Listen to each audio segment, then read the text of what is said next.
getting serious about his cutting now. He's got to take his gat off and untuck his shirt. You know that's when a Marine's serious about business, is when he untucks his shirt.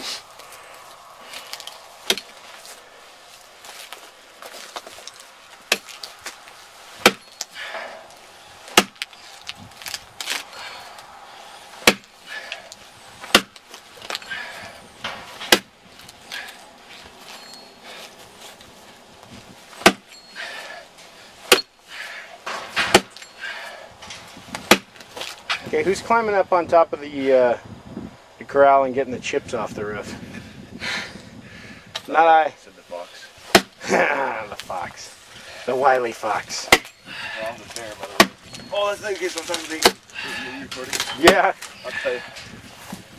Purple dragon, purple dragon. At least it wasn't a broken arrow. Just talking to a friend of mine. Yeah, it was pretty funny. Well, the subject came up with, there's some older, you know. Background conversation, yeah. So as long as we're out in the woods, you know, the old nickname of older women flirting with younger guys is cougars. Oh yeah. So I asked this younger girl. I don't even want to know where you're going, dude. If that's the nickname for cougars, what would she refer to older guys? And she said bears. You know that nickname's already taken, right? What was that from? Big, hairy, gay men. I didn't know that the background conversation was going to be that good. That's funny. So she called you a bear. Neither of us were familiar with that term, though. That's fun. Big, hairy, gay men are called bears, huh? Yeah. It's not even an acronym. It'd be funnier if like bear actually stood for something, like B-E-A-I. You know? Well, cougar doesn't stand for anything but true too. Hotness. And why do you got me thinking about cougar now? I just asked you the question like because it was funny, and I'm like, well, I never thought to see if there's a counter to cougar. So she said bear. I think maybe it's just the first wild animal she could think of. You keep saying cougar, I keep thinking cougar in the grass. Cougar in the grass.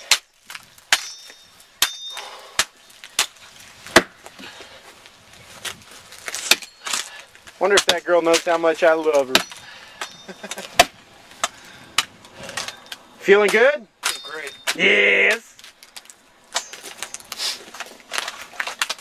Almost through. Yeah, you are. Look at the blade on that thing, man. Still sharp? Yep. Still holding that edge? Quite nicely. Yes, because it's cold steel. Just Big shout out to cold steel, man. We love cold steel. I want to back up a little bit. No, you might want to back up a little bit.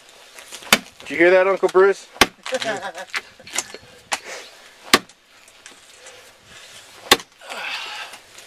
You know, just think about how much work we could have got done today if the secret squirrel actually showed up. Oh man.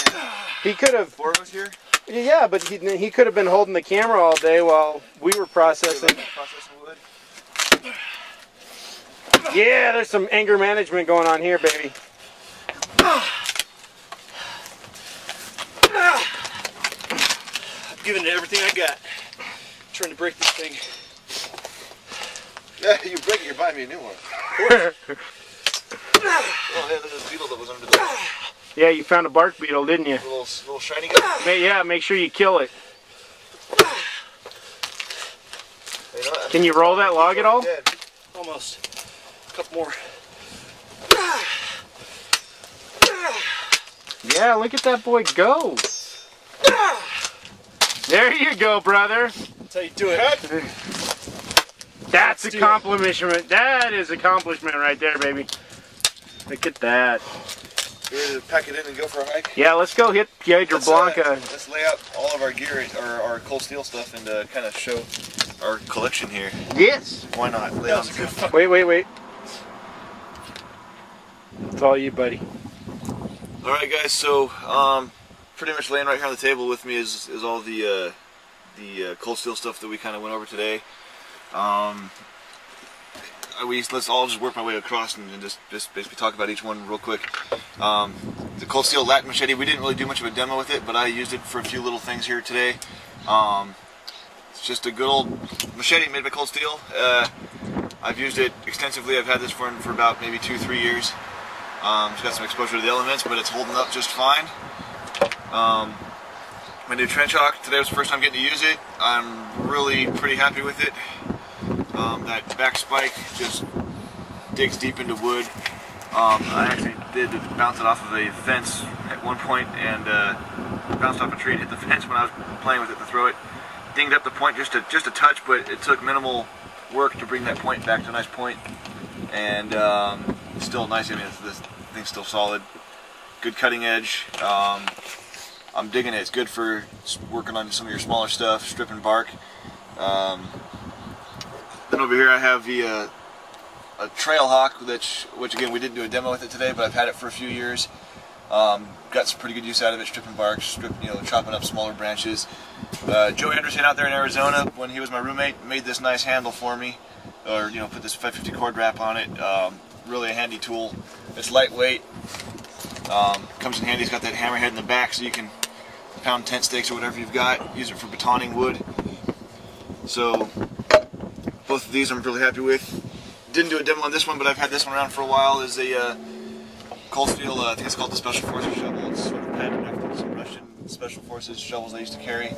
It comes with a nice sharpened edge. I sharpened edge up a little bit more, but this thing, good for digging. You can use it for some hacking, for smaller brush. For the fun of it, you can throw it. It'll stick to a tree pretty good. Next we have, of course, the Trail Box, which we demoed pretty extensively.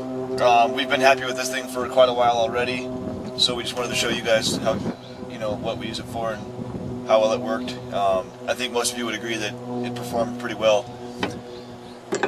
Yes. And then another Cold Steel Kukri machete performed pretty good. A lot of for chopping up the smaller branches and brush clearing, works great. Chappie's True Flight, Perfect balance thrower. It's my survival knife. Has been used in the field quite a bit so far with us, and Chappie's had some great experiences with it. A lot of success out of that. The newest toy, the two-handed Kukri machete.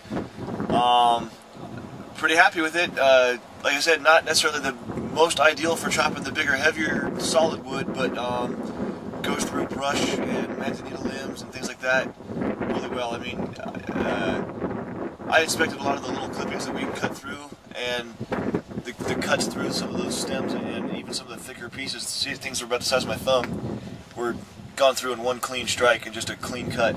So I'm definitely going to look at getting one of these to keep in my own setting here. This one stays at Chappie's house, but I might be getting my own. Yeah, so we're pretty happy with this one. I recommend it. And if you were going to get one of those, where would you get it? Where would be the soonest place you would get it? My first choice is to go to their sidewalk sale, which is coming up in May. You can go on their website. They'll have the exact date. I can't recall off the top of my head. It's the 20-something. I believe it's usually on the Memorial Day weekend. In Ventura? In Ventura. So if you're local, or if you have the time to drive out here, it would be cool to see you out there, because I know I'll be there hanging around. That's right. And then Chappie's Bowie machete. Very well impressed with that today, weren't we, Brandon? Indeed. Yeah, this is a handy one. I dig this one a lot too. I'm actually probably one of the next things I'll get as well for my collection is got that nice fine point for if you want to do any little fine work, gutting fish, cleaning fish, prying things, digging into small bits of wood that you might want to dig something out of.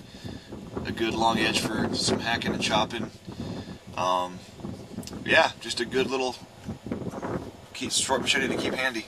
And Brandon, give us some thoughts on the Kukri machete, since you've used it in a few places we haven't. All right, so I've been to a few places around the world. One of the things I always take with me in my kit is my Cold Steel Kukri machete. This is not the Magnum. They have one that's a little bit larger. It's the Magnum. This is the regular size one. And this one, the most recent place I took it to was the jungles of the Philippines, and I have to say this will make short work of a lot of that soft, dense jungle bush that you have out there. And sharpened it a few times. Holds a really nice edge. We resharpened it today, and it's got a really good balance, good handle, non-slip. If you're concerned about the slip, you can always put a lanyard on it. I like the fact that it has a hole through the handle to put a lanyard so you can get a good secure grip on there. And good weight, good balance. Not much else to say about it. Right on. Let's get to hiking. Let's do it.